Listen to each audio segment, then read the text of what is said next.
Welcome to Man Does Tech, where I solve the problems you didn't even know you had. You begin by signing into your Microsoft account and going straight to security settings. Once there, choose Identity Verification to add or confirm security info. Start with the fastest option you have, phone or alternate email, so you can receive a code immediately. Enter the number or address and select text, call, or email for delivery. This first action creates the proof Microsoft needs.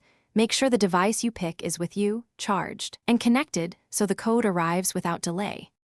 Once you've added a contact method, choose how you'll verify: SMS, phone call, email, or the Microsoft Authenticator app. Each has trade-offs in convenience and security. If you use SMS or email, expect a 6-digit code and enter it promptly because codes expire.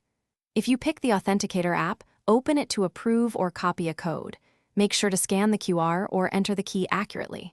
When done, enable two-step verification, so future logins require both password and this second factor. You finish by confirming the verification and reviewing trusted devices, app passwords, and recovery info.